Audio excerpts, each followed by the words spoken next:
Hi, everybody. Welcome to another edition of PGTips. I'm Gary in Stockholm. Hi, everyone. I'm Paul in Barnsley. Welcome.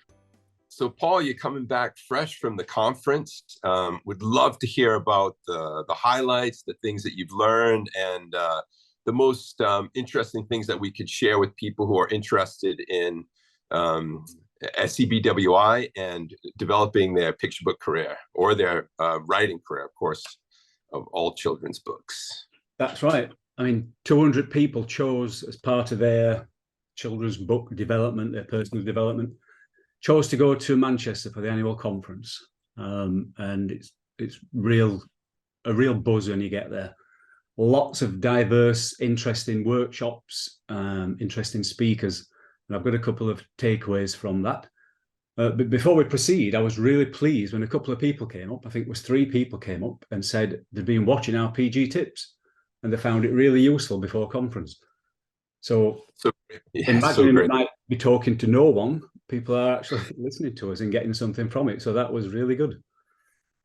Yeah, because I mean, our intention is just to basically, help through the experience that we've had with all the different, manifestations of stuff we've tried, from conferences to self-publishing, to both of us being traditionally published authors, to having agents, to not having agents. There's a lot of different areas, and we've been, going at this for quite a while. So it's, I'm glad that it's helping people. Yeah, I mean, they made the commitment to get to conference. That's a big stage. And you weren't there this year, but I know you had a really good excuse for not going, which you're going to tell us about shortly. A remarkable thing. So people have to wait and see what you were doing instead. But amongst all the different talks that I went to, there was one particular speaker who had a kind of unique way of working. His books are character-led, character-driven. And I was amazed to realize that sometimes he didn't even have an initial idea of what the book was about. He had a character that he wanted to explore. And I thought, oh, that is a really interesting way of working, because we often come to books, don't we, we've got an idea. We get a character to fit that idea, work his way through. And when you're thinking of kids' books, you've got to have an interesting subject, fantastic opening, good characters with strong motivation that drives them right through with the story arc, big satisfying ending with maybe some message at the end of it. But if you're sat down thinking of just, I've got this character now, what can I do with that? And it's hard enough. It's almost like the stars have got to come into alignment and everything's got to be perfectly in place. So juggling all those different aspects, it's a big ask. It's quite a commitment, and it's a long job. And this particular illustrator was saying that he would sit down, get all his drawings out, pin them to the wall, sit back, look and study. And at that stage, he's got 6 ideas, maybe 10 ideas. The story could go in all these different directions. I think I experienced that myself. I know I want to try and force it down one route. And he said that because his big name is published in lots of places, that he knows that he could have gone down one of these routes and that would have been satisfactory and it probably would have been published. But he knows that it's quite a lame ending, and he wants something deeper. So the message I got was to go deep. Don't always stay on the surface of all your ideas. Try and go deeper. Try and develop your characters, and it's trying to find the heart of the story that really gives that emotional pull on the readers and makes it a successful book. What would you say is some of the techniques you can use to go deeper? Because I hear a lot of times when I'm when we're in workshops and stuff like that, it's like, yeah, go deeper or find the expression and all that. But how do you get there? Find your voice or whatever. How do we get there as writers and illustrators? What do you think some of the best ways to do that? He was mentioning like tools and the craft of doing it and tips for doing that, and it's understanding your character. And we've learned that at previous picture book retreats. You might have a character, but if you think about that character's, if it's a human, parents, even grandparents, what they would do on a weekend, how would they celebrate if they had to celebrate? Maybe it's not part of your story, but then you really understand that character. Maybe you can live the story vicariously through that character. And it's putting in that extra effort. It's understanding that you can't always just think, wow, yeah, I'll go there. Because it's so tempting to think I've got a story arc, I've got an ending. Let's get it finished. Let's get it out there. We want it published. And it's not good enough. And you know the editors are going to send it back. So understanding things like going deeper, thinking about the characters, exploring different story arcs, putting yourself in the position of the child reader, because it's always child centric. Maybe we'll talk about some of those tools for doing that in future PG tips. All right, let's do that. Yeah, we'll maybe one of the next few episodes we'll do, like, tips for character development. That would be great. Yeah, maybe taking each aspect, like a good opening, keeping in a straight line through your story, not going off at tangents. I've been guilty of that in the past, and it's only with that experience, looking back, that you can realize I've been on the surface of this story. I need to go deeper. So if you're new to the business, you need to be told that and understand how to do it. Like you said, what are the tips and techniques? With experience, you understand doing that as you're working. Let's go deeper. Don't accept the mediocre. Because the person speaking at the conference said the book could have been published maybe, but it might have only been on the bookshelves for 2 months. He said, I want it there forever. He wants a story that resonates, and kids just want to have it read to them over and over again. Then you know that you've found that emotional heart of your story. Yeah.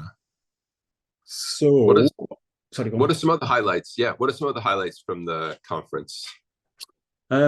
Because I wasn't as busy with illustrator organizing duties this year, because Tita took over most of those, I was able to get in, and I saw the author keynote, which I didn't see last time.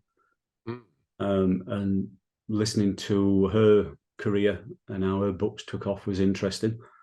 Some of the illustrator discussions, portfolio reviews, live on stage, that was interesting. I was also heartened and rewarded by people coming up and saying how much they were pleased to be in the exhibition, the illustrator exhibition. It's like, maybe I take it for granted, because it's a lot of work to start off with. It's a pleasure going through everyone's work, but I've got to make sure it's delivered and up there. So then to get people really pleased and excited that their work, maybe for the first time, their work's been on exhibition and visible to people from the industry that's visiting. So that was like a reminder to me that, yeah, it's important. So it is important for anyone in future thinking of going to places like this or other events, get your work out. Make that effort to get your work out there. It's the first step. So you weren't in Manchester, Gary. You were in Marrakesh. What on earth were you doing that weekend? Yeah, that's right, Paul. So I was actually running an ultra marathon in Marrakesh while you were all at the conference, and I was thinking about how, like, running an ultra marathon in the desert can parallel the kind of career trajectory that we have sometimes in the picture book world. Of course, some people seem to go really quickly from zero to published and successful. But more often than not, it is a marathon that we're in when we're working. We're developing our craft, working solidly and steadily towards becoming better and better. And at the same time, there are certain points where we, let's say, put ourselves to the test at the moment when we send stuff to agents, or when we talk to an editor in a publishing house, and we have to refine our work. And so that's like the race, but the day-to-day work that it takes in training and continuing to kind of become better and better through time is really, I don't know, it's a great metaphor, I think, for writing and illustrating. I agree. It's not divorced in any way. You got the discipline and the longevity of it, the personal goal to aim for. How did you train for that, for example? How do you keep your mind focused on that? I can't imagine.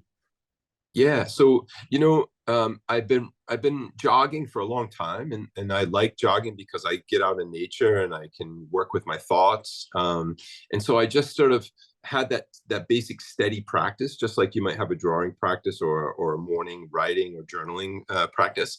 And then I heard about this marathon and I thought, oh yeah, I could sign up for that. So an ultra marathon is even, longer than a marathon. And then I was like, okay, if I do that, then maybe I have to increase my training with that goal in mind.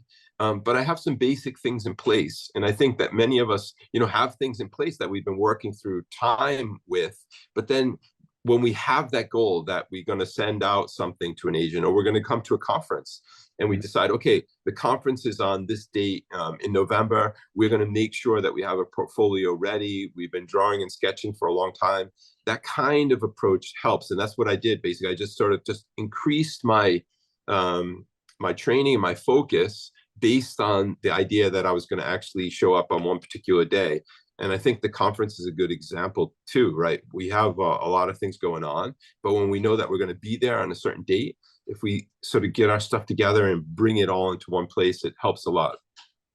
Because we've both had or got other commercial professions where there's deadlines and people impose deadlines on us, and we're good at responding because that's how you earn a living. But when it's you and a picture book or training for a marathon, and you've got your own work and your own time scale and your own discipline to organize, it does take a lot of control. And again, that's what people need to realize. It's treat things professionally like that and have an aim and a goal. But in my mind, during that conference in Manchester, I was thinking, wow, Gary's now in the desert doing 50K. So it's crazy, right? I was impressed. But I'm looking forward to coming to the conference hopefully next year and seeing everyone there, because I think it's really always rewarding for me to go to the conference too, and to meet with new people, to be inspired. And I always find that there's a lot of learnings.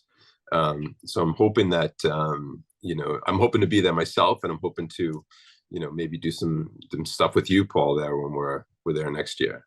Yeah, that would be brilliant. And hopefully maybe meet at Picture Book Retreat before then.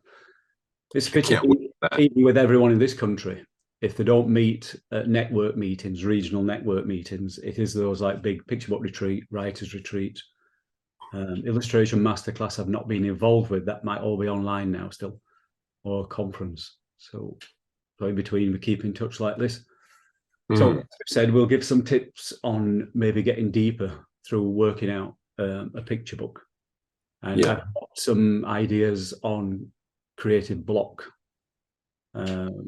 tips and techniques, so getting over that kind of thing, which I'm sure everyone experiences at some stage. So we'll be back with that kind of thing. So we'll say goodbye for now.